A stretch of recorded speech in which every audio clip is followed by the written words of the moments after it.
Since the most recent budget restoration by the legislation, options will be able to continue to fund the departments that help create revenue for their program. Departments such as the Garden Center that's right behind me, where they plant and sell their own products to the community. But not only do they do that, but they also help create employment opportunities for the people who live with disabilities in the community. Thanks, Chris. I'm standing here next to I-12 near the location of where the accident happened last year that killed 4 people and injured a dozen. This accident happened in these congested lanes over here when traffic came to a sudden stop. Thanks, Logan. Well, the Lions did take away the 3-game series sweep this past weekend against the Texas A&M Corpus Christi Islanders. The Saints were able to clinch their 7th victory of the season with Drew Brees back in action and yet another stellar defensive performance. However, right here in Hammond, the crew of Omega is notorious for putting on a good show for the past 33 years. Although looking to expand their membership, Queen Leslie McKnight of Omega said that they are excelling in keeping their status alive right here in the community by going to many events in Tangipahoa Parish. With the help of Coach Gazzardo and the Lady Lions basketball team, Options was able to put on a successful Ballin' for Options to help raise awareness for the people who have disabilities in the community. Moving on into the second half, it's a close game. How big was that play just now by Cole Kelly? Moving on to the second half for the momentum. Coach, this is the second win away from Texas. How are you feeling about tonight's game?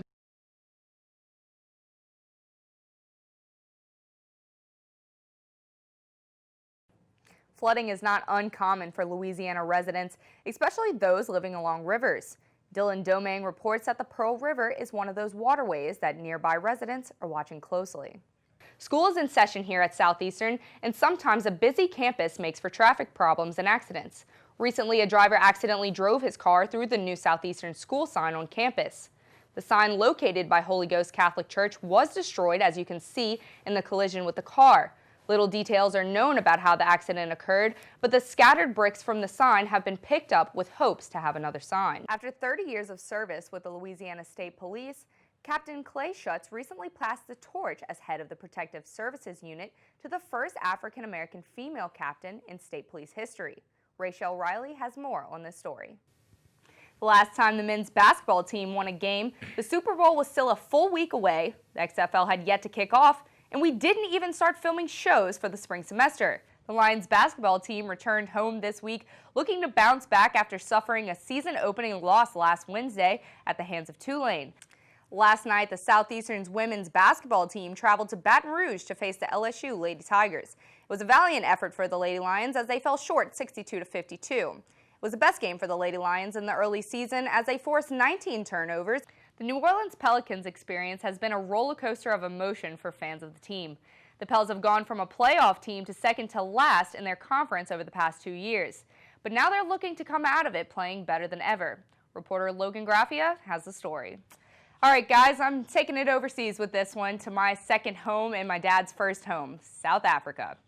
So on November 2nd, the South African rugby national team, the Springboks, took their 3rd World Cup trophy in history against England.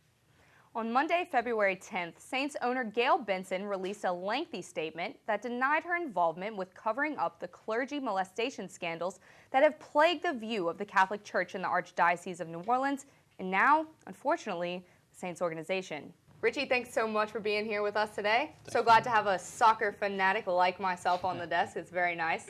But we're going to talk about soccer later. First, I want to talk about the Lady Lions on Southeastern's campus. First, let's touch on basketball. Basketball, they just took a loss to Sam Houston yesterday, but overall have been doing pretty well since last season. Tell me what your thoughts on Coach Gazzardo and how she's running this season.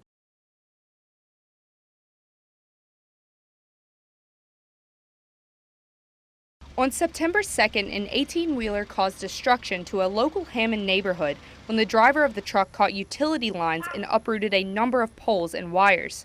The driver did not stop after the incident and left many homes in Green Acre subdivision with damage. Local residents Nancy Brewer-Hollis and Keith Bergeron received significant damage as their carport was pulled down on top of Hollis's car. There were poles everywhere, wires everywhere. And my neighbor said he saw an 18-wheeler pass by He tried to stop him. He had poles all over his truck, and he told him to stop, and he just kept on going. He just apparently just stepped on the gas and kept going. Yeah. Residents William and Linda Snelling, who requested not to be on camera, explained that the incident left their home with damage too, as a column was snapped from their front porch and was sent flying through their window. According to the residents of the household right behind me here, Nancy Hollis and Keith Bergeron both said that their house was affected the most by the fallen power lines due to the driver. The driver is still unidentified according to Tangipahoa Parish Sheriff's Department, but they are still investigating. It's about like after a hurricane, everybody comes out, oh, hi, how's the neighbors, haven't seen you in a while, haven't talked to you. So, but We pretty much had a little party going on here, For North Shore News, I'm Gabrielle Cox. A local nonprofit organization that provides services for the disabled community has been facing a financial crisis that threatened the organization's stance. Options Incorporated suffered annual budget cuts that had to be made by the Louisiana government in 2009. However, as of June 6th, the Louisiana legislators restored the annual funds back to the organization. It's very important that we got what we are getting, and we're very appreciative to everyone in the legislature, and many of our legislators have been outstanding at advocating for the rebase and restore rates for community homes and waiver services. Although a revolutionary time for Options, the program still has future obstacles to face with funding. The funding has only been restored to a certain point, and the organization is not out of the clear just yet. Simply keeping the restoration in the budget is not enough. We have lots more work to do, because what this restoration does is it gets our rates back to what they were in 2008. Currently, we're operating at rates from 2002. Since the most recent budget restoration by the legislation, Options will be able to continue to fund the departments that help create revenue for their program. Departments such as the garden center that's right behind me, where they plant and sell their own products to the community. But not only do they do that, but they also help create employment opportunities for the people who live with disabilities in the community. We're helping people do life, right? And there's very few limits and very few boundaries with that. With a number of departments that Options provides for their participants, such as transportation and the weaving studio, the Options staff and team are looking forward to the newly restored budget that they will have this year. For North Shore News, I'm Gabrielle Cox. Mardi Gras in Louisiana. A time of fun and celebration that spreads through the state like wildfire. Joining in on the party, the North Shore Mardi Gras crews entertain for the people of Hammond, Covington, and Mandeville. With the parades, we always get to hang out with the people. There's kids out there, they laugh, they have a good time. We've got one officer that goes out in the middle of the street and dances with the dance teams and things like that. I don't really do that, but, it's fun interacting with the people that, we serve and protect all the time. Although a time for festivities, it is not without struggle for some of these local crews. According to WGNO, the Mandeville crew of Orpheus did not roll in Mardi Gras 2020 because they are in the process of rebuilding their membership. Mardi Gras historian Arthur Hardy said that the crew should be rolling again next year. I think they're going to come back much stronger, but this wasn't the year that they really could get it together, so sometimes taking a year off is the smartest thing you could do if you come back strong.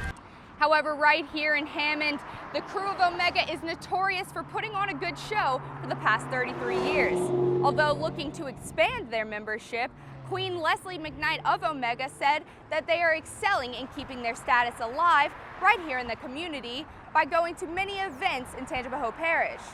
We're trying to show the community that we're not just a one-day show, that we go out and do community service. My float happens to do litter abatement in Ponchatoula. So we like to be out in the community just to show them, hey, we're an all-year organization. According to Melody Menard, the social media chair of the crew of Eve and Mandeville, their crew is stronger than ever, and their membership continues to increase to fund their successful seasons ahead. For North Shore News, I'm Gabrielle Cox.